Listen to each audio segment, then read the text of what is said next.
আজকের এই ভিডিওতে স্কিন এবং হেয়ারের পারফেক্ট একটা কম্বো দেখাবো, যেটা আপনারা পেয়ে যাবেন আশা ন্যাচারাল কেয়ার পেজে। প্রথমে আমি যেটা দেখাবো এটা হচ্ছে হেয়ার অয়েলের জন্য, যেটা চুল পড়া কমাবে, নতুন চুল গজাবে এবং চুলকে প্রাণবন্ত রাখবে। প্রথমে আপনাকে তেলটা নিয়ে নিতে হবে এবং এটাকে কিন্তু একটু গরম করে নেবেন। আমি একটু গরম করে আমার স্কাল্পে এটাকে অ্যাপ্লাই করছি। করার পরে এটাকে এখন আমি সুন্দর করে ম্যাসাজ করে নেব। আপনারা একদম সুন্দর করে তেলটা অ্যাপ্লাই করে চাইলে রাতে ঘুমিয়ে যেতে পারেন অথবা 2 ঘন্টার জন্য রেখে দিতে পারেন। এরপর দেখাচ্ছি আশা ন্যাচারাল কেয়ারের সিক্রেট হেয়ার প্যাক। এতে আছে হরতকির গুঁড়া, মেথি, মোরিঙ্গা, শিকাকাই সহ আরও প্রাকৃতিক উপাদান। 1টি ডিম, 2 টেবিল চামচ টক দই, 2 টেবিল চামচ তেল নিয়ে প্যাকটির সাথে মিক্স করে ভালোভাবে লাগিয়ে 1 ঘন্টার মতো রেখে দিয়ে ধুয়ে ফেললে পেয়ে যাবেন সিল্কি সফট এবং শাইনি হেয়ার।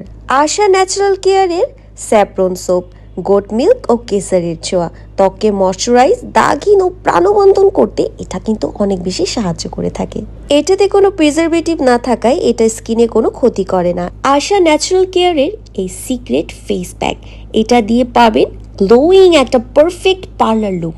আর এটা আপনার স্কিনের দাগ রিমুভ করতে এবং ছোপ ছোপ দাগ কমিয়ে আনতে অনেক বেশি সাহায্য করবে। কিছু পরিমাণের ফেস প্যাক নিয়ে এরপরে এটাতে আলুর রস মিক্স করে আমি আমার ফেসে অ্যাপ্লাই করে নিচ্ছি। এরপরে এটাকে আমি রাখবো 15 মিনিটের মতো। এরপরে আমার ফেসটাকে আমি ক্লিন করে নেব। ক্লিন করার পরে আপনারা বুঝতে পারবেন যে স্কিনটা কতটা বেশি পরিষ্কার হয়ে গেছে এবং লোমকূপের ভিতরে যে ময়লা জমে থাকে সেগুলোও কিন্তু ক্লিন হয়ে যাবে। আশা ন্যাচারাল কেয়ার মানেই সৌন্দর্যের গোপন চাবিকাঠি। অর্ডার করতে এখনই যোগাযোগ করুন স্ক্রিনে দেওয়া নম্বরে অথবা ইনবক্স করুন। ধন্যবাদ সবাইকে।